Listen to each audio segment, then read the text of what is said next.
On a failli avoir un Superman qui ne vole pas. Dans les années 90, la franchise veut se relancer après l'échec des derniers opus.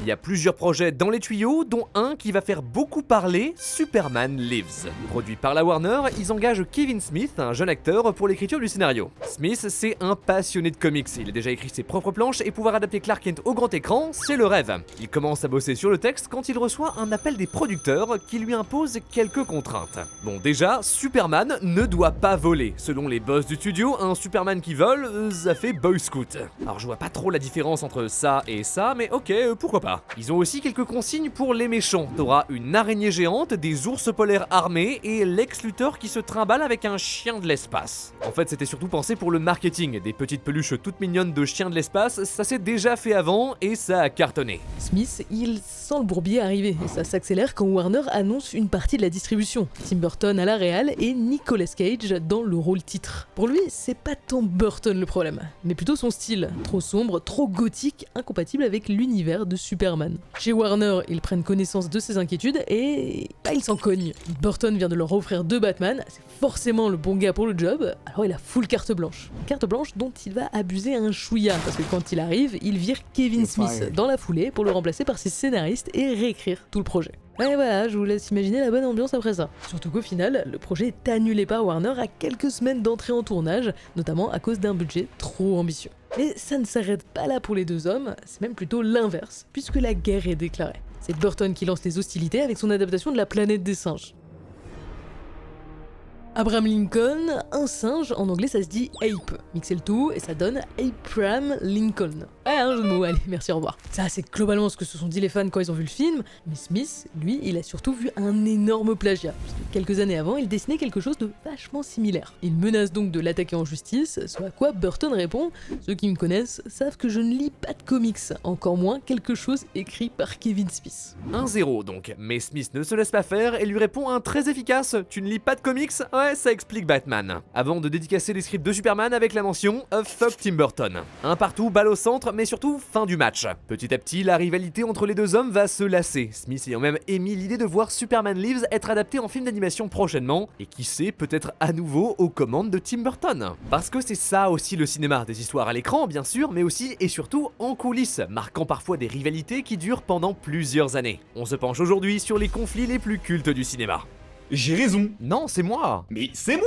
Non, c'est moi. Wow, les gars, arrêtez, qu'est-ce qui se passe? C'est lui, il y connaît rien, il a aucun goût. En cinéma? Non, en Oli. Des gourdes d'Ice Tea et de boissons énergisantes bien au-dessus du reste. Pas de sucre, pas de taurine, que des arômes et colorants naturels. Oui, après c'est pas de l'eau non plus, mais ça reste une alternative plus saine aux soft drinks et boissons énergisantes. En plus, c'est écologique. Un pot, c'est 50 canettes jetées en moins. Ok, mais du coup, sur quoi vous êtes pas d'accord? Bah sur la gamme, la meilleure c'est la Ice Tea, elle a bon goût et en plus elle est remplie de vitamines et d'antioxydants. Avec, tu restes en pleine forme. Ok, mais la gamme hydration reste au-dessus. Parfait pour rester frais quand tu fais du sport. Bon, avec modération bien sûr, mais c'est trop pratique. Pour ça, je préfère la gamme énergie. Pour les 16 ans et plus, chez Oli, j'utilise de la New Caf, une caféine cristallisée qui agit plus longtemps et diminue le crash de fatigue. Pour bosser, y a rien de mieux, mais n'oubliez pas, c'est une dose par jour. Ok les gars, ça sert à rien de se battre. Oli a des packs découvertes, des box d'échantillons avec plein de saveurs différentes. Comme ça, tout le monde est content. En plus, Trash vous offre un bonus spécial, 5€ de réduction sur votre première commande et 10% sur les autres. Alors n'attendez plus, foncez, le lien est en description.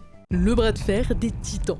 Janvier 1977, tout le gratin est réuni à Hollywood pour la fameuse cérémonie des Golden Globes. Parmi les grands favoris, on retrouve un certain Sylvester Stallone qui vient présenter Rocky, film qu'il a écrit, réalisé et où il joue le rôle principal. C'est clairement censé être sa soirée, lui qui a trimé pendant des années pour être reconnu, il est enfin récompensé avec pas moins de 6 nominations, dont celle du meilleur film et du meilleur acteur. Sauf que, un à un, les prix lui échappent. Et ça fait bien marrer un jeune comédien situé à quelques tables de lui qui ne se gêne pas pour se moquer et se faire remarquer. La tension monte d'un cran quand cet acteur entend son nom pour l'award du New Star of the Year, le révélant par la même occasion à son futur rival, Arnold Schwarzenegger. Bon, en réalité, il débarque pas de nulle part. Il est déjà 7 fois Mister Univers, c'est une légende de sa discipline, et grâce à son physique et sa carrure impressionnante, il opère doucement vers une transition vers le métier d'acteur. Au final, la soirée se termine pas si mal pour Stallone qui voit Rocky remporter le prix du meilleur film dramatique, et quand l'acteur entre enfin pince son nom, il s'empare des fleurs qui sont sur la table et les jette en l'air de joie. Sauf qu'évidemment, ces fleurs,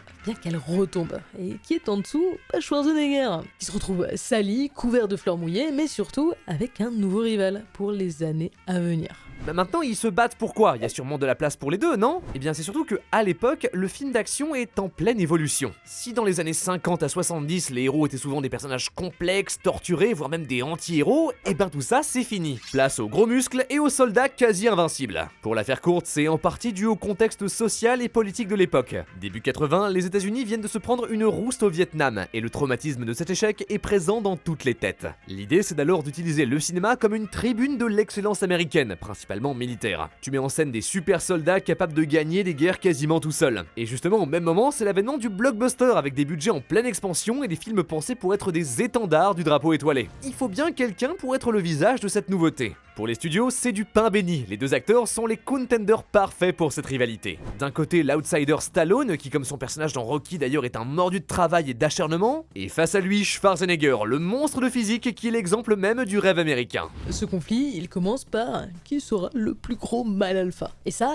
passe par les films qui sortent en salle à cette époque. Chaque fois que l'un des deux sort son nouveau projet, paf, l'autre répond avec quelque chose d'encore plus impressionnant. Stallone sort un Rambo, bah boum, Schwarzy répond avec un Commando. Un nouvel épisode de Terminator? Pas de soucis, vous reprendrez bien un peu de Rocky 4. C'est une escalade sans fin à qui fera le plus de victimes, qui aura la plus grosse cascade, le plus gros couteau, en bref, une course au toujours plus. Mais en parallèle, c'est aussi et surtout une guerre d'ego et d'aura. Sur le plan physique déjà, où les deux définissent ce que va être le héros d'action pendant les 15 années suivantes, c'est bien simple, sans eux, il n'y a pas de Mel Gibson, de Bruce Willis, de Jean-Claude Van Damme et j'en passe. Et surtout, et c'est d'ailleurs le point commun entre toutes les rivalités qu'on va aborder dans cette vidéo, les deux utilisent le média pour descendre le concurrent. Ça commence gentiment, avec Schwarzy qui déclare que, contrairement à d'autres, clin d'œil, bah lui il fait ses propres cascades. Stallone, lui, le clash sur son box-office, souvent inférieur au sien, en justifiant que c'est bien dommage de faire ses propres cascades si personne ne les voit. Voilà, tout c'est gentil, ça jauge, ça compare un peu la taille de ses muscles, hein, évidemment, mais rapidement ça s'accélère, notamment avec la une d'un journal américain qui titre « Le passé nazi d'une star hollywoodienne », en référence au père de Schwarzenegger, officier de guerre autrichien affilié au Troisième Reich. Ce genre d'accusation, ça fait pas trop marrer le concerné, hein, qui attaque le journal pour diffamation, et quand on leur demande la source pour cet article, ils ont une seule réponse, Sylvester Stallone.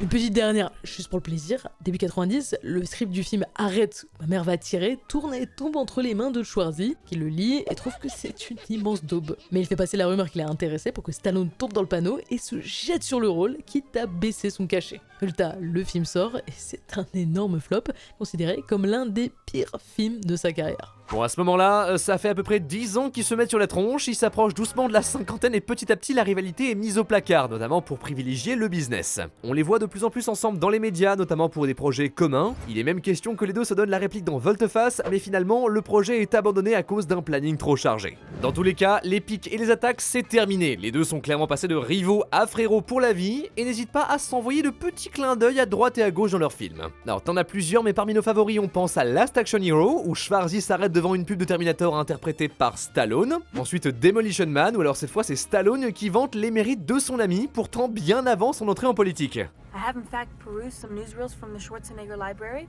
and that time that you took that car. Hold it. The Schwarzenegger Library? Maintenant, c'est dommage, si le public a adoré les voir se détester dans les années 80, c'est surtout à l'affiche d'un même film qu'on aurait voulu les observer. Alors oui, il y a bien eu Expendable ou alors Évasion dans les années 2010, mais ça sonne surtout comme du fanservice. Des anciennes gloires du genre, des répliques cultes balancées en veux-tu en voilà, mais ça prend pas, il y a comme un goût de trop tard. Mais au moins, on a pu les voir se rabibocher, et c'est pas le cas de tout le monde. Notamment chez nous, en France, où on a pu assister à l'implosion de deux amis devenant les meilleurs ennemis.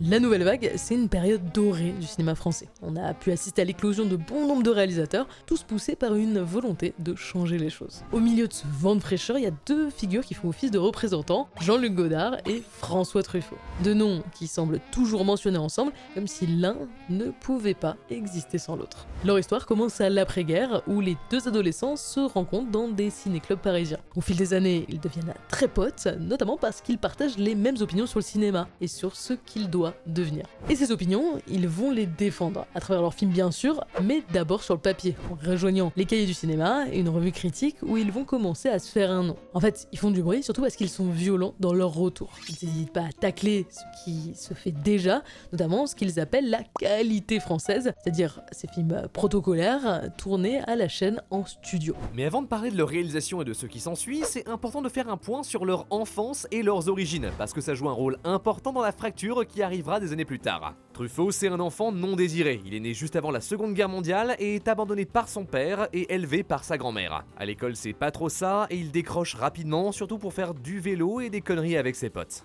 Godard, lui, c'est tout l'opposé. Il est fils de médecin, il est brillant dans son parcours scolaire et surtout, il est issu d'une lignée protestante très aisée, ce qui l'influence pas mal dans sa vision des choses. Mais reprenons sur le cinéma, et notamment avec Truffaut qui passe le premier derrière la caméra avec Les 400 coups. En partie autobiographique, ça raconte l'histoire d'un jeune garçon livré à lui-même entre l'injustice qu'il vit à l'école et l'indifférence de ses parents. Avec ce film, Truffaut bouscule les normes, notamment par la liberté de ceux qu'il montre. Ça lui vaut même la récompense de la meilleure mise en scène à Cannes, un prix qu'il remporte à 28 ans. Godard limite l'année suivante et sort À bout de souffle, son premier long métrage qui est d'ailleurs écrit par François Truffaut lui-même. Et même chose, le public est retourné par ce cinéma absolu, ce absolu cinéma porté par des acteurs qui représentent de la nouveauté. Les films s'enchaînent pour les deux, mais on observe une dissonance dans leurs idées. En interview, Godard se dit anarchiste, refusant toute forme d'autorité, se politise de plus en plus et vire vers un cinéma révolutionnaire. Il va même jusqu'à fonder le collectif Dziga Vertov en produisant des films militants à orientation maoïste et par prolongement communiste. En gros, Godard refuse le confort intellectuel et c'est d'ailleurs ce qu'il reproche à Truffaut et son cinéma. Lui est plus conventionnel en abordant des thèmes récurrents comme les personnages rejetés qui tentent de se faire accepter par la société. Voilà, là, vous le voyez un peu le parallèle avec leur enfance en train de se dessiner. Même si on commence à sentir la fracture, ils continuent d'apparaître ensemble, souvent pour des causes communes. À Cannes par exemple, pour l'un des plus gros scandales liés au festival, et d'ailleurs on en parle dans cette vidéo. Je vous parle solidarité avec les étudiants et les ouvriers, et vous me parlez travelling et gros plans.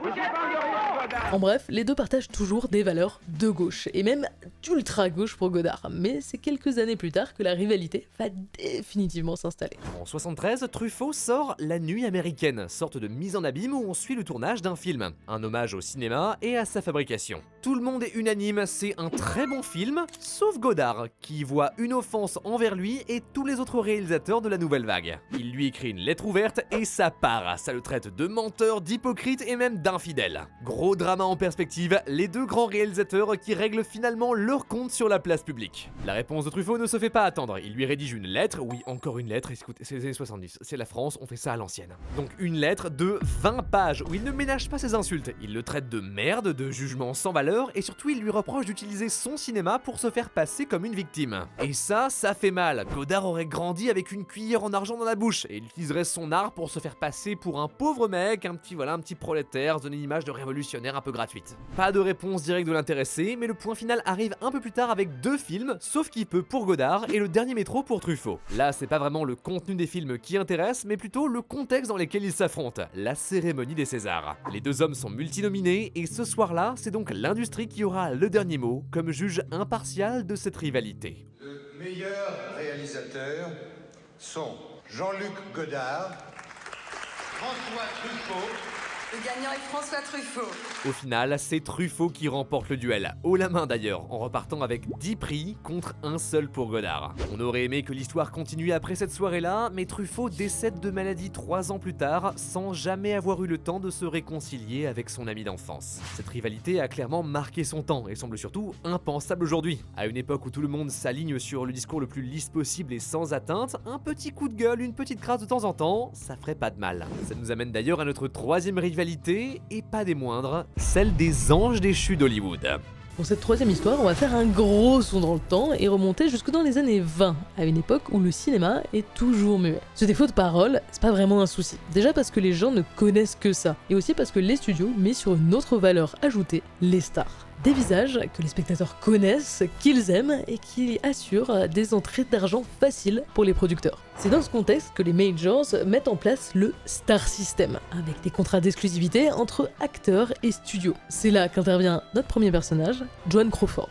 À cette période, elle est signée chez MGM et le studio a déjà fait d'elle une vedette nationale. Près d'une dizaine de films en 2 ans, elle démarre à pleine balle et est promise à une immense carrière. Évidemment, c'était sans compter un événement qui marque l'industrie à cette période, l'arrivée du parlant. Les majors se mettent alors à chercher d'autres pépites à droite à gauche et notamment dans le monde du théâtre, art qui utilise la voix depuis toujours. C'est comme ça que la Warner met la main sur Bette Davis, comédienne de théâtre déjà adoubée à Broadway. Maintenant, mettez-vous à la place des stars qui sont déjà en place. Pour beaucoup, ce vent de fraîcheur, il sent pas très bon. Certains acteurs flippent de se voir remplacés par de meilleures versions d'eux-mêmes. C'est un peu le cas pour Joan Crawford, même si elle a réussi à se tenir à flot, il y a trop de similitudes entre elle et Bette Davis. Et sûrement qu'un jour, ça risque de la gêner. Donc qu'est-ce qu'elle va faire? Mener sa barque dans son coin et travailler pour devenir la meilleure? Sûrement pas. Non, il vaut mieux discréditer la concurrence, c'est plus efficace. Sa première crasse, elle arrive en 1933, quand sa rivale est à l'affiche de son tout premier grand rôle dans Ex-Lady. C'est la consécration de mois de travail et Warner lui promet une campagne marketing immense pour l'installer comme la nouvelle star d'Hollywood. Cette campagne marketing, ça passe notamment par des articles à la une de tous les grands journaux de l'époque. Oui, mais voilà, Joan Crawford a bien prévu son coup et la veille de la sortie du film, elle appelle tous ces grands journaux pour leur annoncer son gros scoop, elle divorce de son mari. On le répète, Crawford est une grande vedette, et donc une info pareille, ça éclipse toutes les autres, reléguant la sortie du film de sa rivale aux dernières pages. C'est heureusement pas ça qui freine Davis, qui va continuer à tourner dans plusieurs projets, dont L'Intruse, un film qui va lui rapporter 2 choses. Déjà, un Oscar, son tout premier, et c'est déjà pas mal, mais ça va surtout lui apporter l'amour, puisqu'elle tombe in love de son partenaire à l'écran, l'acteur Franchot Tone. L'amour semble réciproque, et Davis se voit déjà finir sa vie dans les bras de son âme sœur, sauf que non. Qui c'est qui débarque pour lui voler son mec? Toujours la même, Crawford qui semble être prête à tout pour lui pourrir la vie. Surtout qu'elle épouse l'acteur quelques mois après leur rencontre, tout ça pour divorcer 4 ans plus tard. 2 coups en traite donc, et cette action marque clairement le début de leur rivalité. Et comme pour les autres clashs, c'est sur la place publique que ça va régler ses comptes. Pour le coup, elles se sont envoyées pas mal de punchlines, par exemple Bette Davis qui vient de se faire voler son mec et qui lâche un joli « je ne lui pisserais même pas dessus si elle était en feu ». Une autre aussi, tout autant bien pensée, c'est « elle a couché avec tous les hommes de la MGM, sauf Lassie ». Pour rappel, Lassie c'est ça. Hein. Maintenant, Crawford elle se laisse pas faire et fait parler sa plume, notamment en l'attaquant sur son physique. Miss Davis a toujours une prédilection pour se couvrir le visage dans les films. Elle appelait ça de l'art. D'autres pourraient appeler cela du camouflage. En bref, ça se met plein la gueule, le public aime ça et les studios aussi, vu que ça va faire beaucoup de bruit pour leurs films. Mais par contre, il y a un truc qu'Hollywood n'aime pas. Les actrices de plus de 50 ans, et comme Davis et Crawford approchent de l'âge fatidique, elles sont tous poussées vers la sortie. À ce moment-là, elles font plus que des rôles de second plan, c'est quasiment la fin, mais elles sont sauvées par Warner. Le studio sent le bon plan et leur propose de partager l'affiche de Qu'est-il arrivé à Baby Jane. Ça raconte la vie de 2 sœurs, d'abord pendant leur enfance, où l'une d'elles est jalouse de la réussite de l'autre, puis cut, on les retrouve des années plus tard, le succès a changé de camp, et celle qui était invisible des années auparavant est devenue une vedette. Sauf que, paf, accident, et elle devient dépendante de sa sœur. Évidemment, elle en profite pour se venger et la traumatiser. Le parallèle avec les 2 actrices est plus qu'évident, mais ce qui va faire encore plus de bruit, ce sont les crasses qu'elles vont se faire sur le tournage. Une première assez marrante avant d'aller dans le plus sérieux, Joan Crawford, elle a longtemps été mariée avec un chef exécutif de Pepsi. Donc, même après son divorce, elle négocie toujours pour avoir des distributeurs de la marque sur ses plateaux. Et bien, dans le seul but de l'emmerder, Davis faisait livrer des distributeurs de la marque Coca. Ouais, on est à ce niveau de gaminerie, oui. Après, il y a quand même eu quelques trucs un peu plus vénères, le coup de la gifle par exemple. Pour une des séquences, le personnage de Davis doit lui balancer quelques coups. Crawford ne le sent pas trop et demande une doublure, sauf qu'on ne lui accorde pas. Davis, elle, ne se gêne absolument pas pour faire son meilleur coup du droit. Elle cogne tellement fort que Crawford termine en sang, obligé de faire quelques points de suture pour fermer la plaie. Évidemment, Crawford ne se laisse pas faire et elle se venge quelques jours plus tard. Il y a une séquence dans le film où son personnage doit se laisser porter par sa sœur, et qu'est-ce qu'elle fait? Elle cache des pierres dans ses poches et porte une ceinture lestée, tout ça pour ruiner le dos de Davis qui termine le plan en hurlant de douleur. Voilà, ce genre de crasse, à la limite du meurtre en fait. Mais malgré tout, le film sort et c'est un immense succès. Warner a parfaitement joué son coup et les Oscars viennent toquer à la porte. Enfin, seulement celle de Davis, nominée pour le prix de la meilleure actrice. Et là, vous êtes pas prêts pour l'ultime move de rageux? En gros, en interne, c'était quasiment assuré que Davis remporte le prix. Un système de vote entre professionnels de l'industrie, appuyé par le pouvoir de Warner à l'époque, c'était joué d'avance. Mais ça, Crawford ne veut pas l'entendre, donc dans son coin, elle mène une petite campagne anti-Davis auprès des votants. Une fois qu'elle est allée voir tout le monde, elle s'organise auprès des les autres nominés pour leur proposer de récupérer le prix à leur place. Et aussi dingue que ça puisse paraître, elles acceptent toutes. Et donc, au final, le soir de la cérémonie... And the winner is... Anne Bancroft in Miracle Workers. Accepting for Anne Bancroft, Miss Joan Crawford. Et tout ça sous les yeux de Davis. Le coup de grâce, puisqu'elles vont tout simplement s'éviter pendant les années après cet événement. Il y a bien une tentative de les afficher à nouveau ensemble, encore sous la volonté de Warner, mais cette fois, Davis quitte le projet à peine une semaine après le début du tournage, prétextant une maladie, mais bon, on sait. Finalement, c'est la vie qui a le dernier mot, puisque Joan Crawford meurt en 1977. Pour couronner le tout, une dernière punch, celle qui dépasse peut-être la limite, je vous laisse juger. Interrogé sur le décès de sa rivale, Davis déclare en interview « On ne devrait jamais dire du mal des morts, seulement en dire du bien. Joan Crawford est morte, c'est bien. » Plus de 40 ans de clash donc, mais une question qui se pose quand on voit l'ampleur que prennent ces rivalités, c'est est-ce que les studios ne jouent pas un rôle d'accélérateur ? Si on prend un peu de recul, c'est eux les grands gagnants de ce genre de clash. Les alimenter, ça permet qu'on parle d'eux, de leurs actualités, de ce qu'ils vendent. Et ça, c'est le jackpot. C'est même essentiel pour les grands studios d'être là, d'être présents derrière les contenus que vous consommez. Et pour ça, ils sont prêts à se livrer des guerres sans merci. Des rivalités à l'échelle mondiale. Prenons Disney et Warner par exemple. Quand le premier se lance dans l'animation dans le début des années 20 avec Mickey, c'est un immense succès. C'est nouveau, c'est frais, les enfants adorent. Que fait Warner à peine quelques années plus tard? Paf, les Looney Tunes. La souris a eu du succès, pourquoi pas le lapin? Ils vont même jusqu'à s'offrir les services des grands artistes de l'époque pour toucher les petits et grands. Et d'ailleurs une anecdote par rapport à la rivalité entre ces deux studios liés à l'animation. Dans les années 80, Touchstone, une filiale de Disney, travaille à la production de Qui veut la peau de Roger Rabbit. Film qui a la particularité d'être tourné en prise de vue réelle, mais avec l'incrustation de personnages d'animation. Pour faire quelque chose de grand, il propose à Warner d'être de la partie et d'y inclure les Looney Tunes.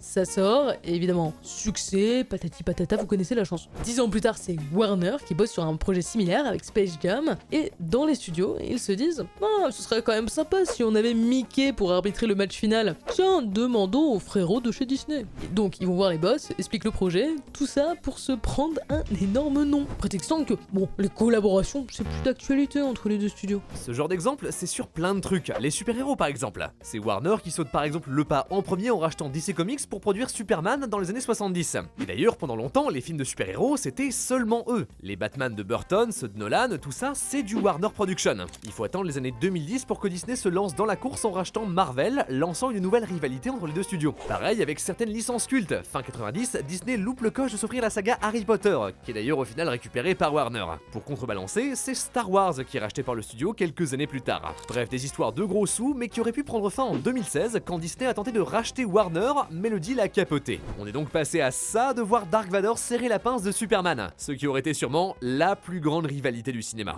Encore merci à Oli de nous soutenir. N'attendez plus et goûtez toute leur gamme grâce à nos codes promo. Le lien est en description, avec toutes ces promotions et les packs découvertes, facile pour vous de devenir aussi puissant qu'un guerrier viking.